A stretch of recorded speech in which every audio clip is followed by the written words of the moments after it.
On the anniversary of my husband's death, my son drove me to the cemetery. He led me to the family plot and said, "Father is waiting for you.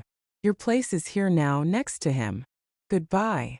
He left, abandoning me in the cold twilight. But he didn't know his father had left a letter for me under the gravestone. After reading it, I smiled for the first time that day. My son had no idea what was waiting for him in the morning. Hello, my dear listeners. Thank you for joining me.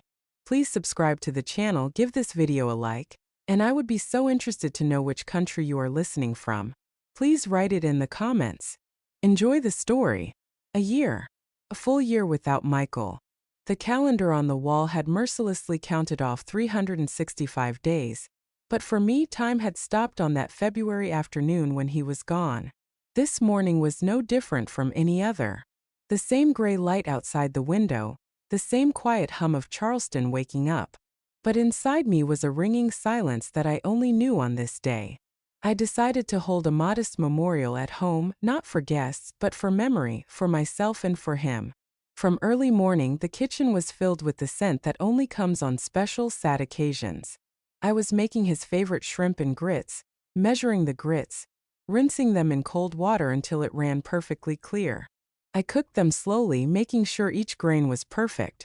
Then I added the sautéed shrimp, the garlic, the butter. Every gesture was a ritual. It was a conversation with Michael that I conducted in the silence of my head. Remember how you loved it when I added a little extra sherry? And the shrimp had to be fresh from the market? On the stove, thin, lacy crepes were already cooking. The first one, as is tradition, I placed on a separate saucer and set on the windowsill for the departed. My mother and her mother had done the same. It wasn't just a tradition. It was an invisible connection between generations, a thread that stretched from the past and warmed me in the cold present. Our apartment, a beautiful old pre-war in the heart of the city, was filled with him. His books on maritime history, which lined the walls of his study from floor to ceiling. His favorite leather armchair, slightly worn on the arms. His photographs on the dresser. Here we are, young on the waterfront in Key West, squinting in the sun. And here he is, already gray, but with the same boyish spark in his eyes, holding our little Vincent on his shoulders. The doorbell rang sharply, breaking my reverie. I knew it was them, Vincent and his wife, Isabel. I adjusted the dark shawl on my shoulders and went to open the door. They entered, bringing with them the smell of the cold air and expensive perfume. Isabel's quick gaze swept over the set table. Her thin lips curved into a barely perceptible smirk. "Hello, Eleanor. Still bustling about. Your apartment is like a museum, of course. Every time I come in, I feel like I'm on a tour." Her voice was sweet as honey, but the words, as always, stung. I said nothing. In 40 years of life with Michael, I had learned to distinguish when words had weight and when they were just empty sounds meant to hurt. Isabel's words were in the latter category. "Hello, son." I turned to Vincent. He avoided my gaze, looking somewhere off to the side at the bookshelves, then at his expensive shoes. He thrust a bouquet of carnations wrapped in cellophane into my hands. "Hello, Mom." There was no warmth in his voice, only weariness and a kind of dull irritation. He walked into the living room without taking off his coat. "We can't stay long," Isabel said, placing her patent leather handbag on the antique dresser, which I couldn't stand. "We have a lot to do. We need to look to the future, not live in the past. Right, Vince?" Vincent grunted non-committally in response, continuing to study the pattern on the parquet floor. I put the carnations in a vase, looked at the table, at the grits, at the stack of crepes. "Perhaps we should remember your father? Sit down, I'll put the kettle on." "Mom, we don't have time for that," Vincent said sharply. He finally looked up at me, and in his eyes was a cold resolve. "Get ready. It's time to go to the cemetery." "Of course, son. Just a moment." "We're going alone," he interrupted. "Isabel isn't feeling well, she'll stay home. And what's the point of all these ceremonies? We'll just go, and that's it." Isabel, who looked healthier than all of us, sighed sympathetically and placed a hand on her forehead, feigning a migraine. It was a poorly rehearsed performance, but I pretended to believe it. Perhaps my son really wanted to be alone with the memory of his father. This thought, a thin needle of hope, pricked my heart. Maybe he wants to talk, to be silent together like we used to. I silently put on my old wool coat, tied a warm scarf around my head, and took my bag. Isabel watched me go with a look that held not a drop of sympathy, only impatient expectation. We drove in silence. Outside the window, snow-dusted streets, gray buildings, and hurrying pedestrians rushed by. The silence in the car was thick, almost palpable. I tried several times to start a conversation, to say something about his father, to recall a happy moment, but Vincent answered in monosyllables, not taking his eyes off the road. An icy alienation emanated from him in waves, and I felt myself freezing from the inside even before we arrived at the cemetery. There were the familiar gates, snowy avenues, the black silhouettes of crosses and monuments against a white blanket. The car drove slowly, deep into the grounds, to our family plot. Here rested my parents, Michael's parents, and now he himself. We got out of the car.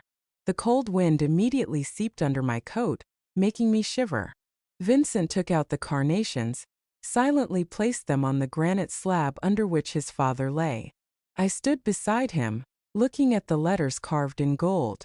Michael Chandler, 1958 to 2023. A whole life in 2 dates. My life. The twilight thickened quickly. The gray sky turned to violet. Vincent stood for another minute, then turned to me. His face in this merciless cold light seemed alien, the face of a stranger. "Well, Mom," he said, his voice flat, devoid of any emotion. "Father is waiting for you." I didn't understand. I looked at him, trying to grasp the meaning of these strange words. Maybe I had misheard? He took a step back towards the car. "Your place is here now, next to him. Goodbye." And in that moment the world shattered. Not with a crash, not with an explosion. It just cracked like thin ice underfoot. I looked at him, at my son, at the 40-year-old man whom I had rocked in my arms, to whom I had read fairy tales, for whom Michael and I had sacrificed everything. And he looked at me the way one looks at an old, useless thing that it's time to throw away. He got in the car. The engine started with a quiet roar. For a moment, the headlights snatched my face from the semi-darkness, and then the car turned and drove away down the snowy avenue. The red taillights grew smaller and smaller until they dissolved into the thickening darkness. I was left alone. Around me was only the silence of the cemetery, broken by the creak of branches under the weight of the snow. The cold seeped to my bones, but inside me, I suddenly felt completely calm. The shock was so strong that it suppressed all feelings, pain, resentment, and fear. I didn't cry. The tears froze somewhere deep inside, turning into ice. In their place came something else. It was like a click, as if some old rusted mechanism had turned inside me. A switch in my consciousness flipped from the mother position to some other, new, still unknown to me. My whole life, built on love, duty, and self-sacrifice, had crumbled to dust here, at my husband's grave. And on these ruins something new was being born, cold, clear, and irreversible. I stood in the cold twilight, looking at Michael's grave, and for the first time in this terrible year, I felt not grief but an absolute, deafening clarity. As if a veil I had worn for 40 years had fallen from my eyes. I stood, and the cold seemed to penetrate not only under my coat but into my very soul. But this was a different kind of cold. Not the kind that makes you shiver, but the kind that freezes, that gives hardness. Around me was silence, and in that silence, I looked at the granite stone, at my Michael's name. Goodbye. That word, thrown by my son, still hung in the frosty air, but it no longer hurt. It had become a period after which a new paragraph begins. And then I remembered. The memory came not from my head, but as if from my fingertips. A year ago, shortly before the end, Michael and I had come here. He was already weak, but he had insisted on choosing the spot, ordering the headstone. "So you won't have to bother with it later, Nina." He sat on a folding stool, and I stood beside him. He looked for a long time at the still smooth, unpolished slab, and then he ran his hand along its base, right at ground level. "It's heavy," he said quietly. "Solid.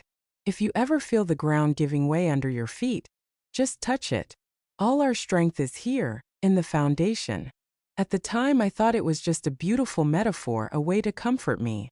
But now, in this deafening silence, his words sounded like an instruction. I knelt down right in the snow, not feeling the cold, and ran my hand where his hand had touched. Rough, icy granite. My fingers found a small, almost imperceptible indentation. I pressed and something gave way. In a niche carved into the stone lay a thick, sealed package wrapped in duct tape. It was cold and heavy. I got to my feet, holding this unexpected find. My heart, which had been an icy lump until that moment, suddenly began to beat, a dull, strong rhythm. I walked over to a bench under an old maple tree, brushed the snow off it, and sat down. My hands trembled a little as I tore through the layers of tape. Inside was a large envelope, and in it, several sheets of paper covered in Michael's familiar, slightly sprawling handwriting. "My dearest Nina," the letter began, "if you are reading this, it means I am no longer with you. And it means that what I feared most has happened. I don't know what exactly, but I know that you needed the strength I spoke of. Forgive me. Forgive me for leaving you alone to deal with this world. And forgive me for the secret I have kept our entire life." I read, and the lines blurred before my eyes, not from tears but from shock. Michael wrote about Vincent that he was not his biological son. It had happened long before me. A short, almost casual affair during a business trip. A young woman who realized too late that she was pregnant. She found Michael when nothing could be changed. And then she died in childbirth, leaving him with a tiny baby boy. She had no one at all. Michael was in despair, and 6 months later he met me. And when he realized he had fallen in love, he told me everything. It was his first and last confession. We made the decision together. We adopted the boy and raised him as our own. We gave him our name, our love, our life. We agreed that this would be our secret. A secret for two. I sat staring at the letters, and my whole life flashed before my eyes. The eternal feeling of guilt that I couldn't love Vincent with that all-consuming, blind, motherly love. His aloofness, his constant search for himself, his underlying dissatisfaction with everything we gave him, his inability to be truly grateful. Suddenly it all made sense. He was not our blood.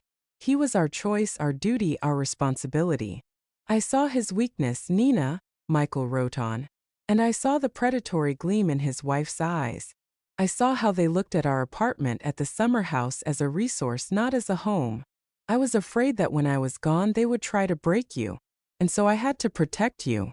I am writing this not so that you will stop loving him. I know you can't. You raised him. But I want you to know you owe him nothing. Everything we could give him, we have already given. Your sacrifices, your career as a librarian that you gave up, your inheritance from your parents that went to his education, and the down payment on his first car. All of that was your gift. But a gift does not make you a perpetual debtor. And then came the final, most important paragraph.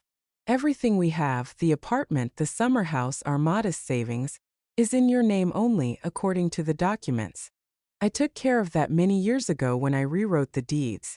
It is not jointly acquired property. It is yours. Your fortress, your freedom. Do with it as you see fit. Live for yourself, Nina. You have earned it like no one else. I love you very much. You're Michael. I finished the letter and slowly folded the pages, put them back in the envelope, and tucked it deep into the inner pocket of my coat, over my heart. The cold was gone. Inside me, a quiet, steady fire was beginning to burn. It wasn't anger or a thirst for revenge. It was a feeling of liberation, as if an unbearable weight I had been carrying for 40 years, without even realizing its heaviness, had been lifted from my shoulders. The love for the boy I had raised hadn't disappeared. It remained like a scar from an old wound. But the heavy leaden chain of duty that had bound me to his selfishness and ingratitude fell with a clang onto the frozen ground of this cemetery. I rose from the bench, looked at my husband's grave. "Thank you, my love," I whispered. "Thank you. You protected me even from there." I didn't walk towards the exit where my son's car had disappeared. I walked in the other direction, towards the side gates that opened onto a busy street. I walked steadily, confidently. My back was straight. Every step was filled with a new strength, unknown to me until now. At the gate, I stopped and raised my hand. Almost immediately, a yellow taxi pulled up beside me. "Where to, ma'am?" asked the driver, a middle-aged man. I got into the back seat and gave the address of the nearest decent hotel I could remember. Not home. Under no circumstances home. Home had ceased to be my refuge. It had become a battlefield, and I needed to return there prepared. The car started moving. I looked out the window at the flickering city lights and didn't recognize it, or didn't recognize myself in it.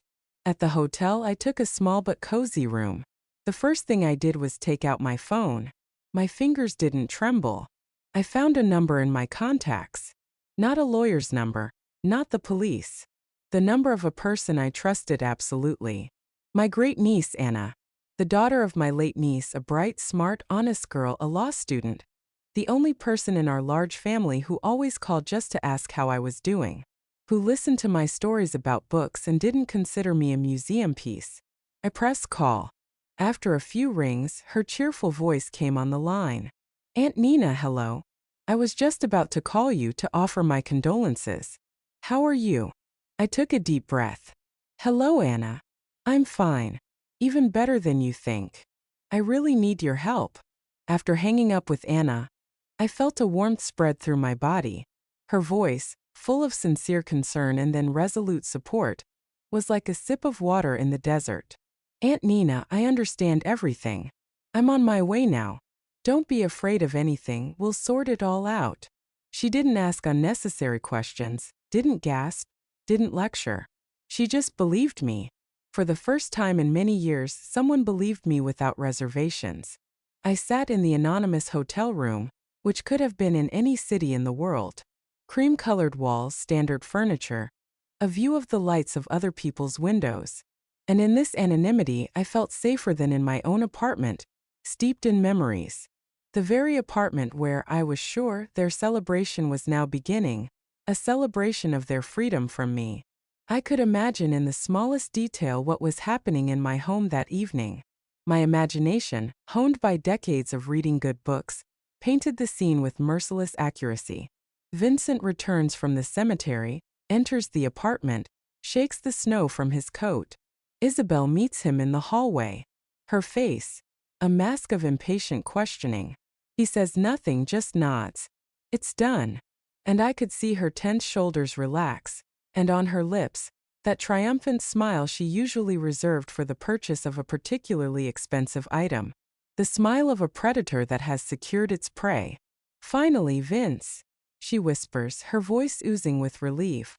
"Finally, we can breathe freely." He probably walks into the living room, sinks heavily into Michael's armchair. In his soul, I want to believe something akin to shame is still stirring. But Isabel doesn't let that feeling grow. She goes to the cherished bar, Michael's bar, where he kept his collection of cognac, each bottle brought back from a trip or received as a gift from friends. She takes out the most expensive one, the one with the heavy wax seal. The one Michael was going to open for their 10th wedding anniversary with Vincent, which he didn't live to see. She pours the cognac into thin glasses. The golden liquid shines in the light of the old chandelier. "To freedom," she says, raising her glass, "and to our future." Vincent, after a moment's hesitation, raises his. "To the future," he repeats, and his voice sounds more like self-suggestion than joy. He drinks it in one gulp, as if wanting to burn away the last remnants of his conscience. And then the most interesting part begins. The newly freed space must be immediately filled with something. And Isabel knows with what. She sits on the sofa, tucking her legs under her, and takes out her tablet. The cold, bluish light of the screen falls on her face, making it even sharper and more alien in this warm, lived-in interior. I see her fingers slide across the screen. Pictures of another life flash by. Glass walls, panoramic windows, minimalist furniture, chrome steel, penthouses, apartments, lofts. "Look, Vince," she says, not looking up from the screen. Here's a place on the 30th floor in the city. A view of all of Boston. Can you imagine? No dusty bookshelves, no creaky parquet floors. Just air, light, and modern design.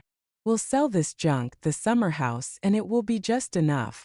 There will even be some left over for renovations.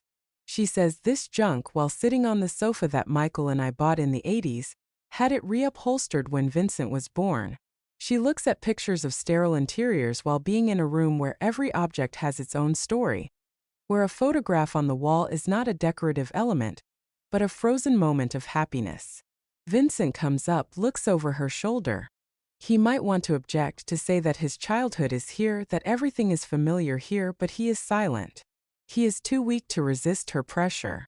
Her thirst for a new glossy life is contagious.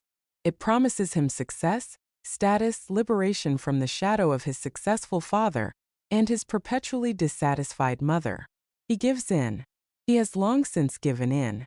Yeah, not bad, he mutters, and Isabel smiles victoriously. To consolidate their success, a celebratory dinner is needed. Not my crepes and grits, no. Something worthy of their new status. Let's order steaks from the best restaurant, she suggests, and a bottle of good wine. Let's celebrate properly. Vincent agrees. He takes out his phone, finds the website, chooses the most expensive items on the menu, presses pay, and takes out a gold credit card from his wallet. The very supplementary card linked to my account. The card I gave him just in case, when he had another problem with work. The case, as it turns out, has arrived. He enters the data, waits, and then a red inscription appears on the screen. Payment failed. What the hell? He frowns. Maybe a glitch? He tries again. The same result. Isabel looks up from her tablet. What's wrong? The payment isn't going through. He calls the delivery service. A polite voice on the other end informs him that the problem is not on their end. Sorry, your card was declined by the issuing bank. Vincent hangs up. On his face is bewilderment and growing irritation. And then Isabel, of course, understands everything. Or rather, she thinks she understands.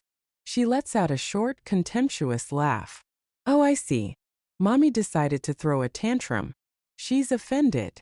I can almost hear her words, her tone full of condescending superiority. She blocked the card. Well, what a drama. A kindergarten, honestly. She thinks she can scare us with this. Decided to play at independence. Vincent looks at her, and his irritation is replaced by uncertainty. You think so? Of course. Isabel scoffs. What else? Where is she going to go? She'll cry into her pillow for a night at some friend's house. Get cold, get hungry, and be back by lunch tomorrow as sweet as can be. She'll even ask for forgiveness for getting carried away. She comes up to him, puts her arms around his neck. Don't worry about it, darling. This is her last pathetic attempt to manipulate us. She'll get over it. And in the meantime, we'll order with your money. You have some, right? They laugh. Their laughter echoes through my apartment. The laughter of people confident in their rightness and impunity, blind in their arrogance.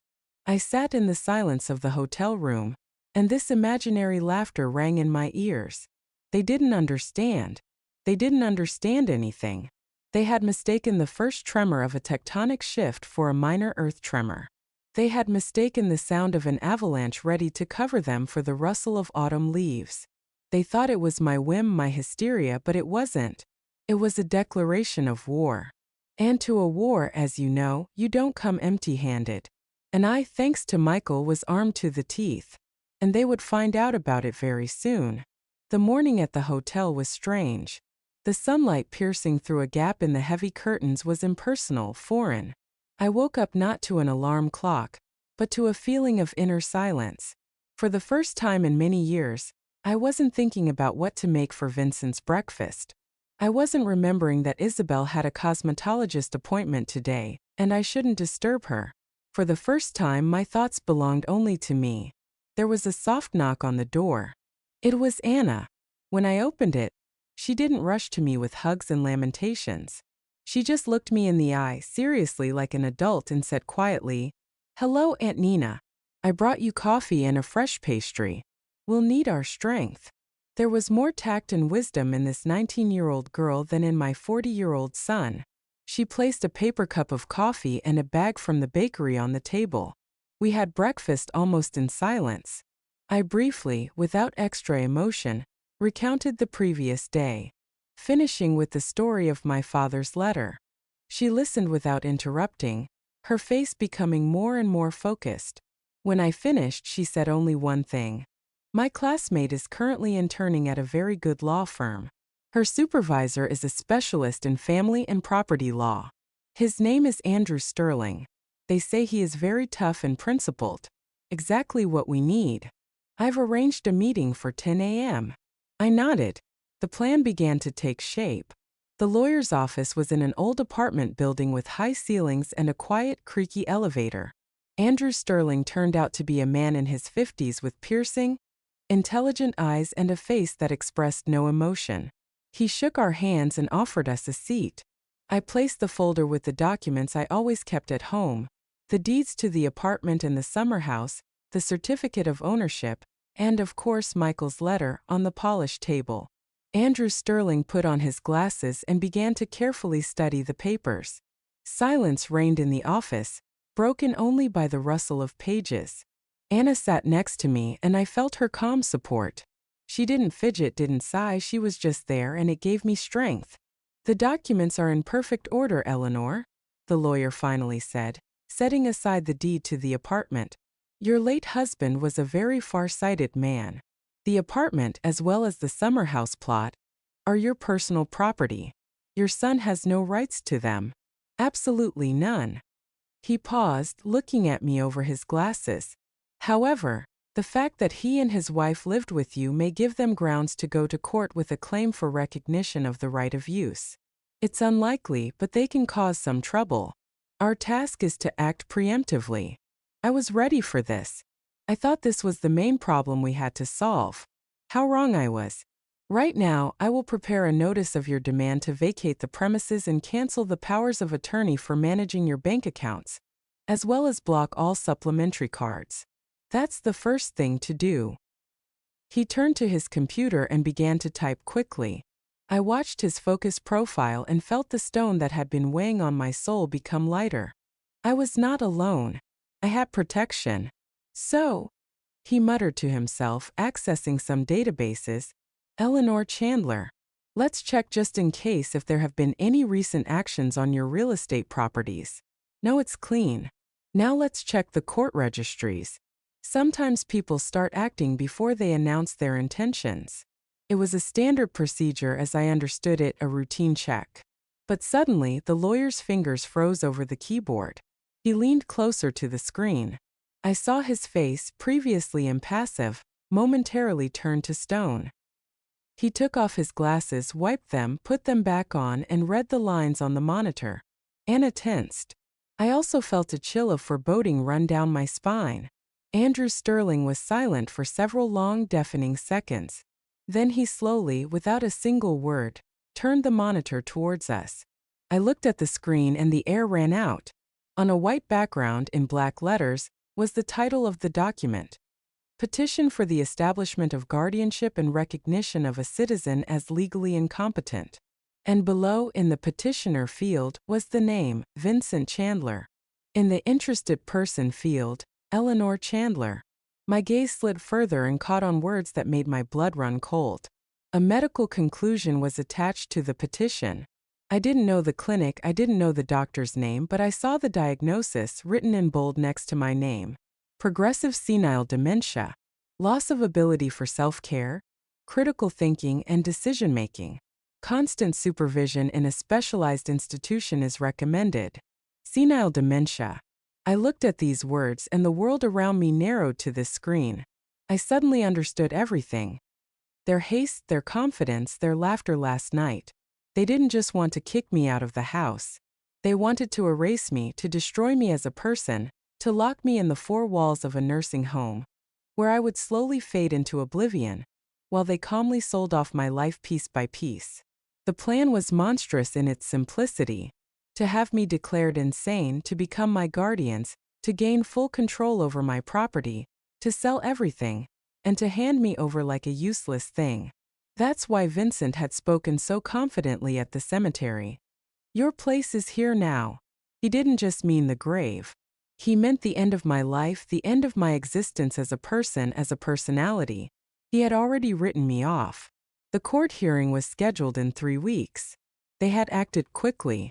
I felt Anna take my hand. Her palm was warm and firm. "Aunt Nina," she whispered. I tore my gaze from the screen and looked at her, then at the lawyer. Inside me there was no panic, no tears. The pain of yesterday's betrayal at the cemetery seemed like a pinprick compared to this abyss.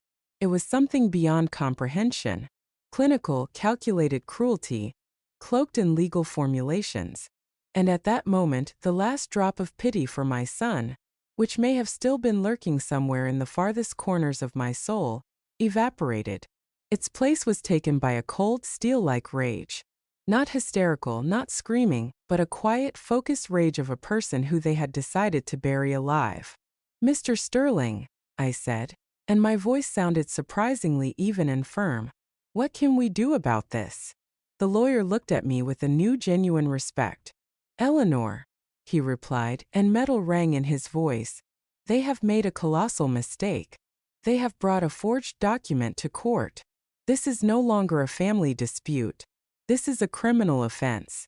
Fraud on a particularly large scale. And we will prove it. We will destroy them." The lawyer's words didn't scare me. On the contrary, they brought a strange, perverse relief. Now everything was simple, black and white. There were no more halftones, no maybes. No, but he's still my son. All that was left was the cold fact. An attempt at fraud, forgery, and a plan to put me in a madhouse. My response was no longer revenge.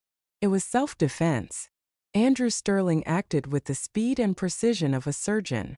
While Anna and I sat in his office, he was already dictating documents to his assistant, making calls, sending emails. His energy was contagious. I felt my own resolve strengthen with every minute. "First," he said, placing a clean sheet of paper in front of him and taking a pen, "we are filing a counterclaim for the protection of honor and dignity, and a police report for fraud and forgery of documents. The medical conclusion is a fake. We will request an official examination that will confirm this.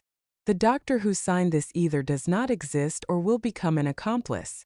Second, I am immediately sending your son and his wife an official pretrial notice demanding that they immediately vacate your premises. They will have to move out within 72 hours. Third, all your accounts and assets are frozen for any operations other than those confirmed personally by you. The supplementary cards were canceled an hour ago. And fourth." He looked at me, and something akin to excitement flashed in his eyes. "You mentioned the summer house. They were going to sell it." "Yes," I confirmed. "Isabel said they had already found buyers." "Excellent," the lawyer smirked. "I will immediately contact the registry and impose a ban on any registration actions with your real estate. Any transaction will be impossible. We will close all the loopholes." He called a courier. 20 minutes later, a young man in a uniform jacket was already picking up a sealed envelope with an official notification. The delivery address was my apartment. "The courier will deliver it personally with a signature," Andrew Sterling explained. "They will receive it within an hour." I pictured the moment. I pictured him or her opening the door, taking this thick white envelope in their hands, and how their world, so cozy and predictable just this morning, would begin to crumble. My imagination started working again, but this time it was not painting my shame, but their panic. Most likely, Isabel would open the door. Vincent, I think, after yesterday, would be feigning deep thought lying on the sofa. He would leave it to her to deal with household trifles like couriers. She would take the envelope with a slight irritation, thinking it was another advertisement or a bill, sign the delivery note, close the door, and carelessly toss the envelope on the dresser. But then something, maybe the solid look of the form or the stamp of the law firm, would make her open it. She would read standing in the hallway, and her face would change. First, bewilderment. To Mr. Vincent Chandler and Mrs. Isabel Chandler from the representative of the owner of the residential premises, Mrs. Eleanor Chandler. Then a haughty smirk. Oh, Mommy hired a lawyer. Decided to scare us with papers. How cute. But the further she read, the less of her haughtiness would remain. The words unlawful residence, demand for immediate eviction, 72 hours would make her frown. And then she would get to the main point. She would see the words fraud, forgery of documents, statement to law enforcement agencies, criminal liability. And it is here that her world would get its first, deepest crack. Arrogance would be replaced by disbelief, and then by an icy, sticky fear. The piece of paper in her hands would cease to be a ridiculous threat and would turn into a real, tangible document that could destroy their life. She would rush into the room to Vincent, waving this letter. Vince, have you seen this? She's gone mad. She's suing us. She's threatening the police. Vincent, of course, would at first dismiss it. He would say it's a bluff, that she's just angry. But taking the letter from her hands and skimming it, he too would change his expression. He, unlike her, understood better what official documents were. And at that very moment his phone would ring, an unfamiliar number. It would be the very buyers of the summer house with whom they had already agreed on everything and perhaps even taken a deposit. Mr. Chandler, good afternoon. This is about the summer house in the Hamptons. We decided to check the property before the deal, and it turned out that there is a ban on registration actions on it. Could you explain what's going on? He would mumble something into the phone. About a technical error, a misunderstanding, we'll solve everything. But his voice would no longer be so confident. Hanging up, he would look at Isabel, and in his eyes, she would for the first time see not irritation but fear. Real animal fear. They blocked the summer house, he would say. Isabel would rush to her tablet to transfer money from their joint account to her personal one, just in case. But a notification would appear on the screen. Operations on your account have been suspended. Their family account, which was replenished mainly from my pension and the rent from one of the rooms, was also blocked. They were cut off. The fortress that they thought they had captured had suddenly turned into a prison. The walls that were supposed to protect them began to move, threatening to crush them. The air that just yesterday seemed like the air of freedom became thick and suffocating. Panic would begin. A real, not a picturesque migraine, but a cold sweat on her forehead. What are we going to do? She would ask. And there would no longer be any metal in her voice, only hysterical notes. I don't know, he would whisper. I didn't think she was capable of this. And in this phrase of his is the whole essence of their mistake. They never saw me as a personality. They saw a function, a convenient, reliable, predictable function of a mother and mother-in-law who was supposed to live out her days quietly in a corner, not interfering with them building their brilliant future. They had mistaken my kindness for weakness, my patience for stupidity, my love for spinelessness. And now this function had failed. This old, senile woman had suddenly shown her teeth, and they had no idea what to do about it. Their plan, so brilliant and simple, had crumbled before their eyes because it had not taken into account one thing: my instinct for self-preservation. I sat in the lawyer's office and Anna held my hand tightly. I was calm. All the panic, all the fear, all the pain was now there in my apartment. They had taken it for themselves. This was only the beginning, and I knew that their next step would be an attempt to talk, an attempt to appeal to pity, to family feelings, to conscience. They would come for me, and I would be waiting for them. I knew they would come. Panic is a bad advisor. It always pushes people to reckless, desperate actions. Cut off from money, with the prospect of eviction in a criminal case, they couldn't just sit and wait. They had to act, and the only way they knew how to act was to put direct pressure on me. Anna and I returned to the hotel. I didn't want to hide. On the contrary, I wanted them to find me, but on my terms, on my territory. We didn't go to the room. We went down to the lobby cafe. A spacious, bright room with high windows overlooking a busy street. There were few people. Quiet, unobtrusive music was playing. I ordered a cup of black tea with bergamot, and Anna a cappuccino. We sat at a table by the window. I watched the passers-by scurrying along the street, the cars, the gray winter city, and felt detached from this hustle and bustle. Inside me was silence. Not emptiness but silence, filled with a calm confidence. Anna was telling me something about her studies about a funny criminology professor. I was listening with half an ear, but her presence, her young cheerful voice had a calming effect. She was my anchor in this storm. And then they appeared. I saw them through the glass even before they entered. They were practically running along the sidewalk. Isabel in front, in her expensive fur coat unbuttoned. Vincent slightly behind, his face gaunt and gray. They didn't look like a respectable couple but like people fleeing a fire.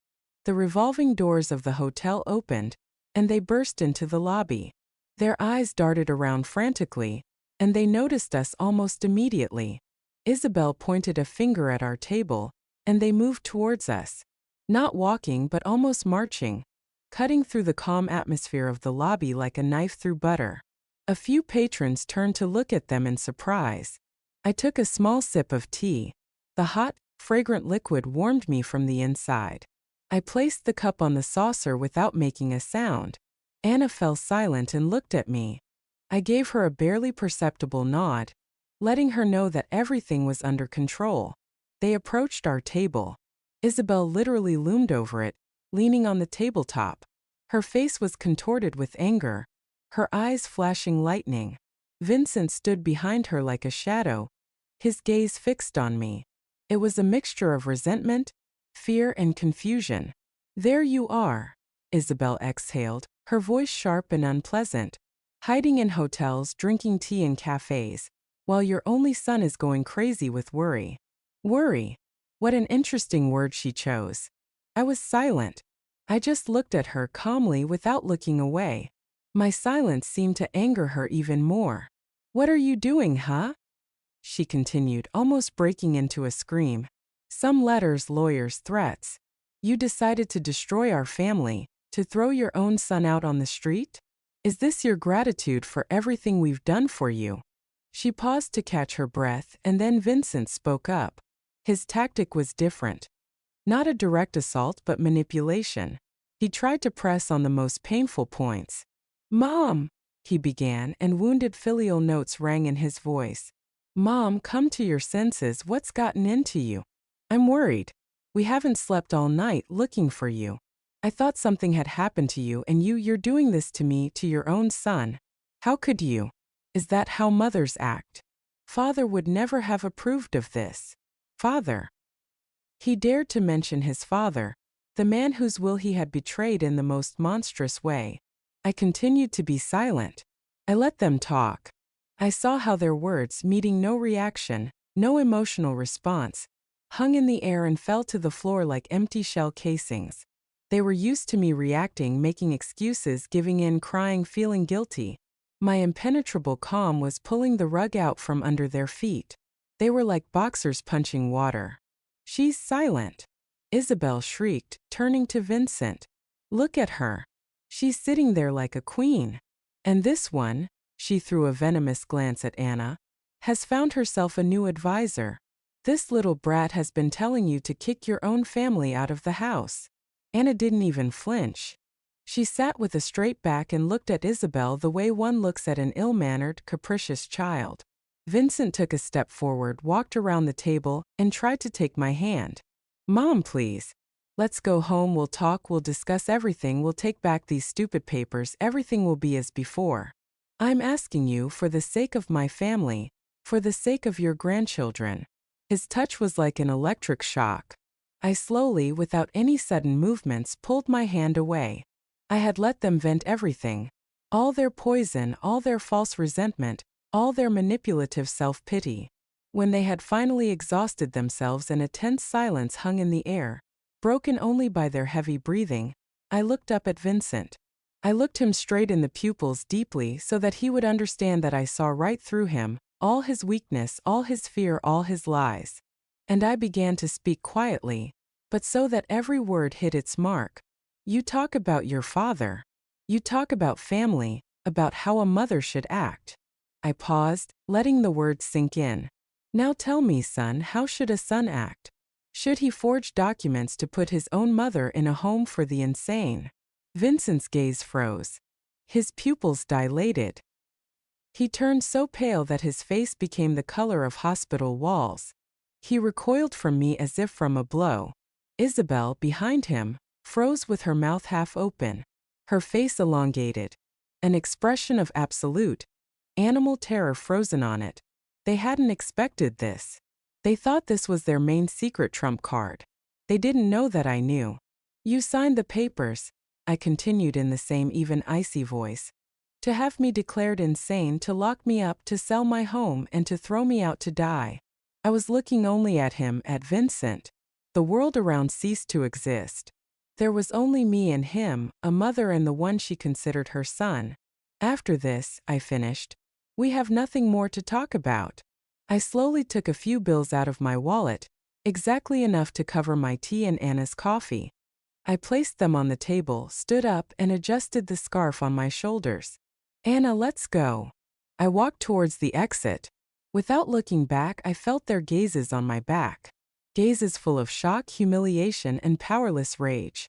They stood in the middle of this brightly lit cafe, like two statues, in front of all the patrons. Their performance had failed miserably.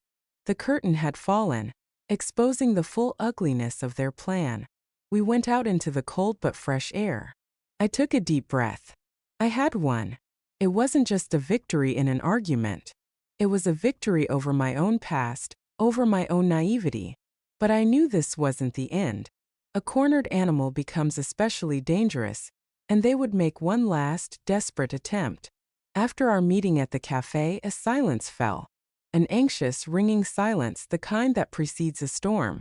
Vincent and Isabel didn't call, didn't write, didn't appear. But I knew that this calm was just a preparation for the final blow. They couldn't accept defeat. They were cornered and they had to do something desperate. Their move turned out to be predictable in its vileness. 2 days later, my cousin Vera called me. Her voice was full of alarmed sympathy. Nina, hello.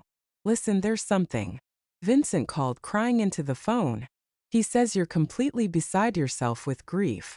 That some Anna, your niece's granddaughter, is manipulating you, turning you against your own son.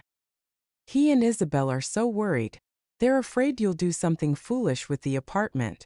In short, we decided to get together as a family to support you, to talk. Come to our place on Saturday. All of us will be there. It was their last line of defense. Public opinion, relatives. They decided to put on a performance for a large audience. In their version of the story, I was an unfortunate widow who had lost her mind with grief, and Anna was a cunning schemer, hunting for a Boston property. They, Vincent and Isabel, were noble children trying to save their mother from herself and from a predatory relative. All right, Vera, I said calmly. We'll come. I said we. That was important. On Saturday, we arrived at Vera's half an hour later than the appointed time on purpose. We were me, Anna, and Andrew Sterling, our lawyer. He was dressed in a strict but discreet suit and held a thin leather briefcase in his hands.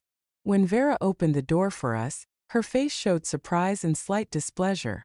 She clearly hadn't expected to see a lawyer. Nina, and who is this with you? This is my representative, Andrew Sterling, I answered in an even voice. Given the seriousness of the issues to be discussed, I considered his presence necessary. We entered the large room. Everyone was there. Aunts, uncles, cousins, and in the center, of course, sat Vincent and Isabel.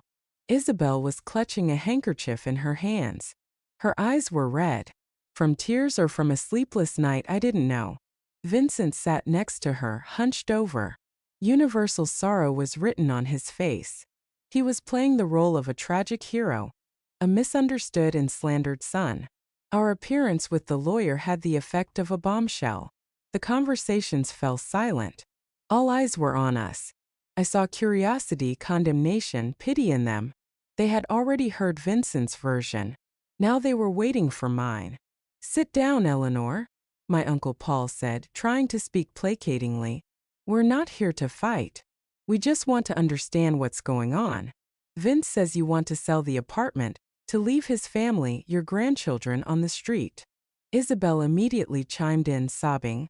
We're not afraid for ourselves. We're afraid for her. This girl, she pointed a trembling finger at Anna, is deceiving her. Mom has always been so trusting, and after Dad's death, she's not herself at all. It was their main argument. My supposed incompetence. I sat in an armchair. Anna stood behind me, placing her hands on my shoulders. I let them speak.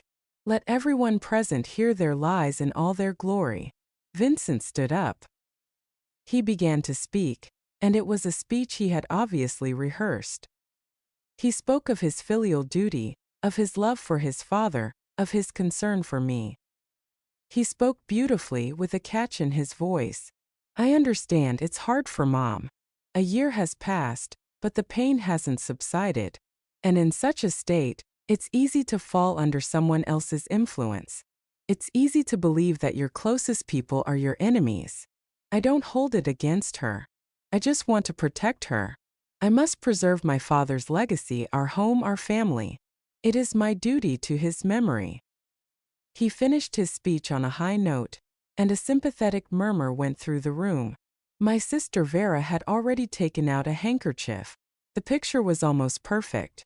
A poor, loving son and a mother driven mad by grief. And at that moment I knew it was time. I nodded to Andrew Sterling. He stepped forward, opened his briefcase, and took out several copies of documents. Dear relatives, he began in a calm, businesslike tone that contrasted sharply with Vincent's emotional speech. Since serious accusations have been made here, I, as Eleanor's representative, am forced to clarify. He handed out several copies to my uncle and Aunt Vera. Before you is a copy of the lawsuit filed in court by Mr. Vincent Chandler. A silence fell in the room. The relatives peered at the papers. This is a petition to declare Eleanor legally incompetent. And here, he took out another sheet, is an appendix to it. A medical conclusion with a diagnosis of progressive senile dementia. Everyone's faces elongated. They looked from the papers to me, then to Vincent. This medical conclusion, the lawyer continued, and his voice became harder, is a forgery. The clinic indicated in the certificate has confirmed that Eleanor has never been their patient, and a doctor with that name has never worked for them. A police report has already been filed for fraud. The purpose of this scheme was simple: to have Eleanor declared insane, to establish guardianship over her, and to freely dispose of her property. It became so quiet in the room that you could hear the wall clock ticking. Isabel's face turned as white as chalk. Vincent stood as if struck by lightning. This is a lie, he shouted, but his voice sounded uncertain. It's all her. He pointed a finger at Anna. She orchestrated all this. I was just worried. I wanted to do what was best. I had to protect my father's legacy. And then he said those words again. My father's legacy. The moment had come.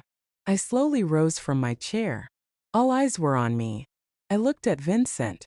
Not with malice, not with hatred, but with some last bitter pity. You keep talking about your father's legacy, Vincent, I said quietly, but my voice carried throughout the room. You talk about your duty to him. I took Michael's letter out of my bag. The one from the cemetery. Your father left me this letter. He foresaw that you might do this, and he wanted me to know the truth so that I could protect myself. I paused. The truth is, Vincent, that you are not Michael's biological son. The room gasped. A single shocked intake of breath. Isabel gripped the armrest of her chair to keep from falling. Vincent froze. His face became a mask of horror and disbelief. Your birth mother died in childbirth, I continued in the same even voice. And Michael, having learned of your existence, did not abandon you. He met me, and together we decided to adopt you and raise you as our own son. We gave you everything we could. Our love, our care, our name. Our entire legacy is a gift to you. A child of another's blood. The inheritance that you decided to take from me by force and deceit. I finished speaking, and in that deafening silence, everything fell into place. All their lies, all their beautiful words about filial duty, had crumbled to dust. Their motives were exposed with the utmost ugly clarity. It was not concern, it was not love. It was pure, undisguised animal greed. Vincent looked at me, and in his eyes there was nothing left. No resentment, no anger. Only emptiness. His last bastion, his right as an heir, was destroyed. He was left with nothing. No one uttered a word.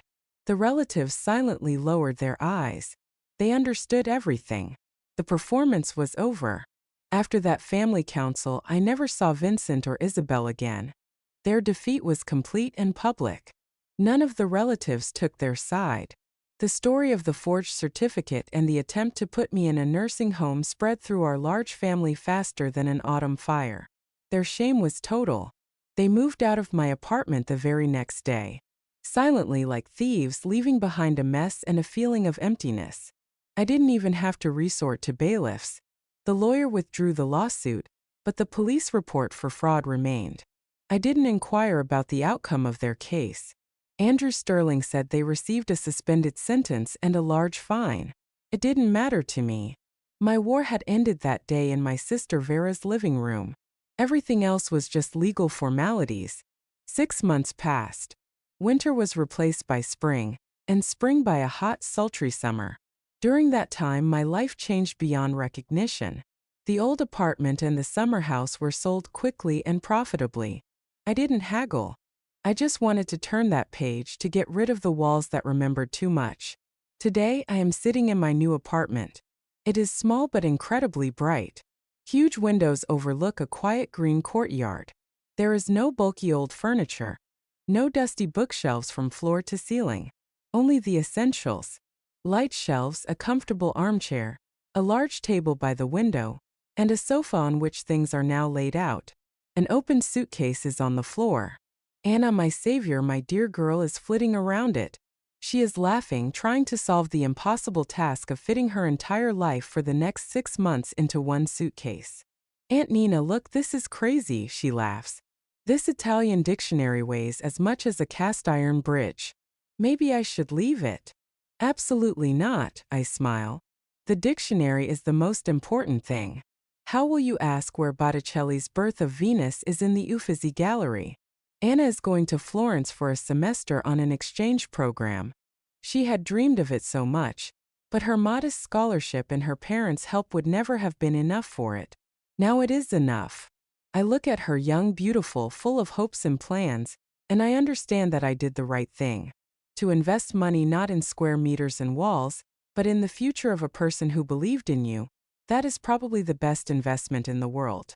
We are sorting through things, laughing, drinking tea with lemon.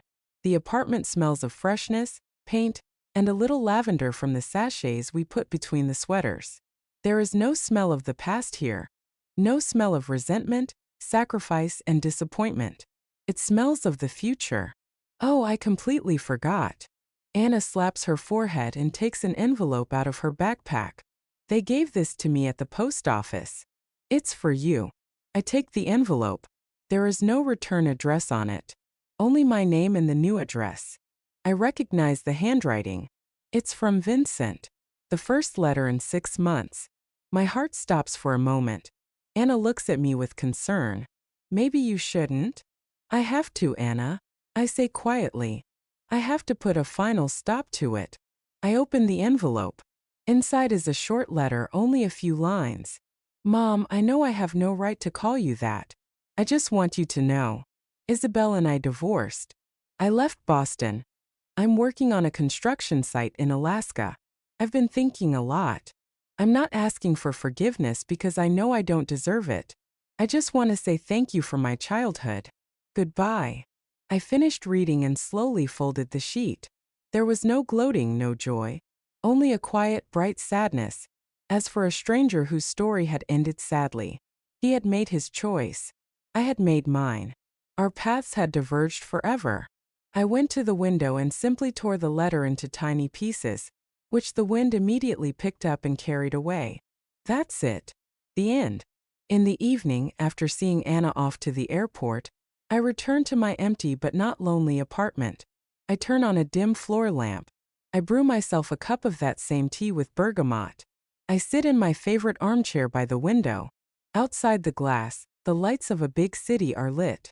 Thousands of windows, thousands of lives, thousands of stories. And I am one of them. But my story is different now. For many years I lived for others. I was a daughter, then a wife, then a mother-in-law, then a widow. I was always someone's. My life was a house that I diligently built, furnished, and kept clean for others. I gave them the best rooms, the best light, the best warmth. I left for myself only a small closet under the stairs, where I kept my unread books and unfulfilled dreams. Now everything has changed. I look at my new apartment, at the books I can finally read for hours, at the theater tickets for next week that I bought for myself alone, at the tablet where I signed up for online art history courses so as not to fall behind Anna. This house is only mine. It is not built for someone else. It is built for me. I take a sip of tea.